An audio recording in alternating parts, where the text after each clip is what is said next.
سوچئے، ایک سڑک ہے جہاں لوگ سینہ پیٹ رہے ہیں، کچھ لوگ زنجیر سے اپنے آپ کو مار رہے ہیں، بیچ میں ایک سجایا گیا گھوڑا ہے جسے لوگ چھو رہے ہیں اور نظر اتار رہے ہیں، اور ایک تعزیہ ہے جسے لوگ کندھے پر اٹھائے ہوئے ہیں۔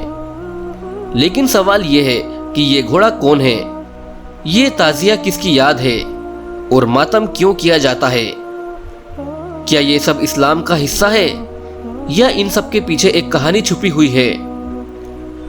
آج کی ویڈیو میں ہم جانیں گے گھوڑے، تعزیہ اور ماتم کا اصلی اتہاس، ایک ایسا اتہاس جسے سمجھنے کے بعد آپ محرم کو صرف ایک دھارمک ریتی رواج نہیں بلکہ ایک پیغام سمجھو گے۔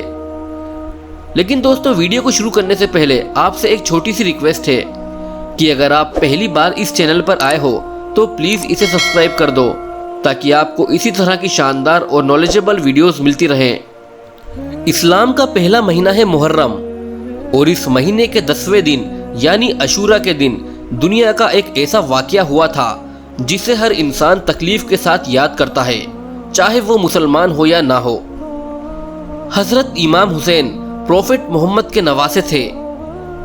جب امید خلافت کے طاقتور راجہ یزید نے اسلام کی روح سے کھیلنا شروع کیا تو امام حسین نے انکار کر دیا اسے اپنا راجہ ماننے سے۔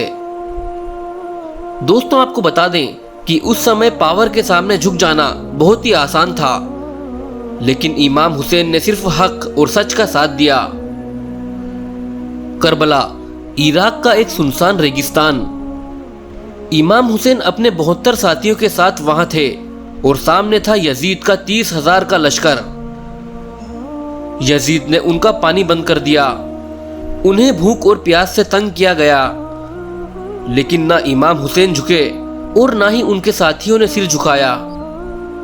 اور پھر 10 محرم کے دن حسین کا لہو زمین پہ گرا، لیکن ظلم کے سامنے ان کا سر جھکا نہیں۔ دوستو، یہ صرف ایک جنگ نہیں تھی بلکہ یہ ظلم کے خلاف آواز تھی۔ جب آپ محرم کے جلوس میں ایک سجایا گیا گھوڑا دیکھتے ہو تو لوگ اسے چھو رہے ہوتے ہیں، اس کے نیچے گزرتے ہیں اور اسے عزت دیتے ہیں۔ اصل میں یہ گھوڑا ذوالجناح کی یاد میں بنایا جاتا ہے۔ آپ کو بتا دیں کہ ذوالجناح امام حسین کا وفادار گھوڑا تھا۔ واقعہ کربلا کے دن یہ گھوڑا ان کا ساتھی تھا۔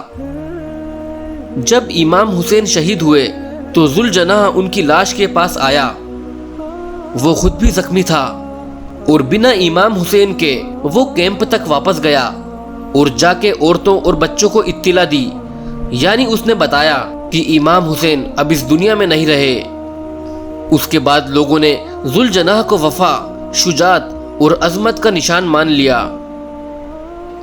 محرم میں جب ذوالجناح کو سجایا جاتا ہے تو وہ کسی پوجا کا حصہ نہیں بلکہ یاد ہے ایک وفادار ساتھی کی جو آخری دم تک اپنے امام کے ساتھ رہا۔ دوستوں، میں آپ کو بتانا چاہوں گا کہ اس کا مطلب یہ نہیں کہ لوگ گھوڑے کی عبادت کرتے ہیں، بلکہ وہ گھوڑے کے ذریعے حسین کی وفاداری اور اس کے غرور کو یاد کرتے ہیں۔ دوستوں، اب بات کرتے ہیں تعزیہ کی۔ آپ نے دیکھا ہوگا کہ رنگ برنگے کاغذ سے بنائے گئے مقبرے جیسے اسٹرکچرز جن کو لوگ کندھوں پر اٹھا کے جلوس میں لے جاتے ہیں، لیکن کیا آپ جانتے ہو کہ اس کا اصلی مطلب کیا ہے؟ تعزیہ کا اصلی مطلب ہے تسلی دینا۔ تعزیہ اصل میں امام حسین کے قبر کا سمبولک روپ ہے۔ 13ویں اور 14ویں صدی میں جب لوگ کربلا نہیں جا پاتے تھے تو انہوں نے اپنے شہروں میں امام حسین کی یاد میں ایک سمبولک درگاہ بنانا شروع کیا، اور یہ سلسلہ ہندوستان میں زیادہ تیزی سے پھیلا، خاص کر اودھ، لکھنؤ، حیدرآباد اور بھوپال جیسے شہروں میں۔ ہندو کاریگر تعزیہ بناتے تھے، مسلمان جلوس نکالتے تھے، اور کئی جگہ ہندو بھی تعزیہ میں شامل ہوتے تھے۔ یہ مذہب نہیں بلکہ جذبہ تھا۔ آپ کو بتانا چاہوں گا کہ تعزیہ ایک یاد ہے، ایک تسلی ہے ان لوگوں کے لیے جو کربلا نہیں جا سکتے۔ اس میں شرک نہیں، صرف یاد اور محبت ہے۔ سب سے زیادہ لوگ جس میں کنفیوز ہوتے ہیں وہ ہے ماتم۔ جلوس میں لوگ سینہ پیٹتے ہیں، زنجیر مارتے ہیں، کبھی کبھی خون بھی نکلتا ہے، لیکن کچھ لوگ اسے شرک یا بدعت کہہ کر اسے غلط کہتے ہیں۔ لیکن اصل میں ماتم کیا ہے؟ ماتم یعنی غم کا اظہار۔ جب کوئی اپنا چلا جاتا ہے تو آپ روتے ہو، آپ کا دل ٹوٹتا ہے۔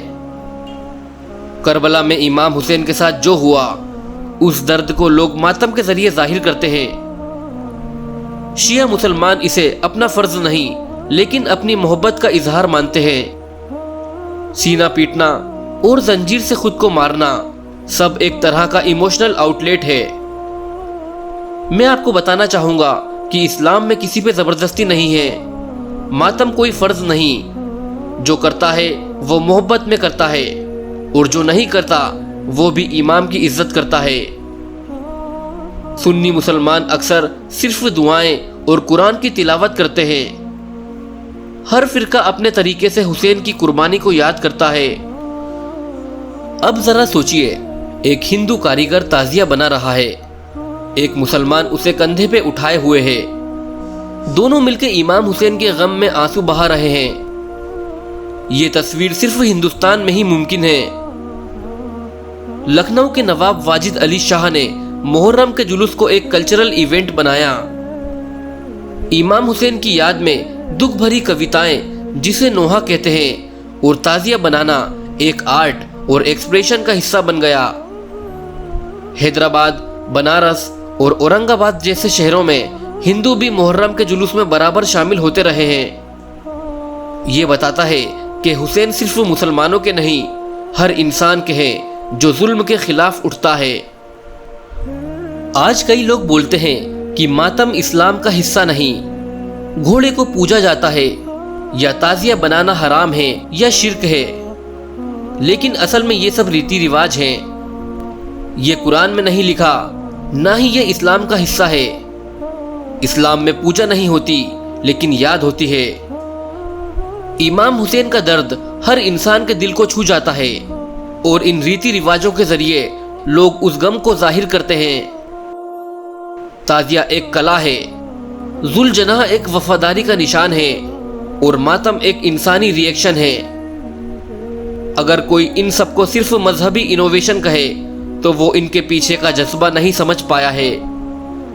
تو دوستوں، جب اگلی بار آپ محرم میں کسی تعزیہ کو دیکھیں، کسی سجے ہوئے گھوڑے کو دیکھیں یا کسی کو ماتم کرتے ہوئے دیکھیں تو اس انسان کے درد کو سمجھنے کی کوشش کرنا۔ یہ کوئی ڈرامہ نہیں بلکہ یہ کربلا کے ایک واقعہ کی یاد ہے، جہاں ایک باپ نے اپنے 6 مہینے کے بیٹے کا جنازہ اٹھایا لیکن پھر بھی ظلم کے سامنے جھکا نہیں۔ امام حسین نے ہمیں سکھایا کہ زندگی صرف جینے کا نام نہیں بلکہ حق کے لیے مرنا بھی ایک عبادت ہے۔ اگر آپ کو یہ ویڈیو انفارمیٹیو لگی ہو تو اسے لائک ضرور کیجئے اور کمنٹ کر کے بتائیں کہ آپ کے شہر میں محرم کس طرح منایا جاتا ہے، اور کیا آپ نے کبھی تعزیہ یا ذوالجناح کا جلوس دیکھا ہے؟ ہمارے اس چینل کو سبسکرائب کیجئے اور ہمارے ساتھ بنے رہیے، جہاں ہم اتہاس کے چھپے ہوئے راز لاتے ہیں ایک نئے نظریے کے ساتھ۔ ملتے ہیں اگلی ویڈیو میں ایک اور سچ اور ایک اور کہانی کے ساتھ۔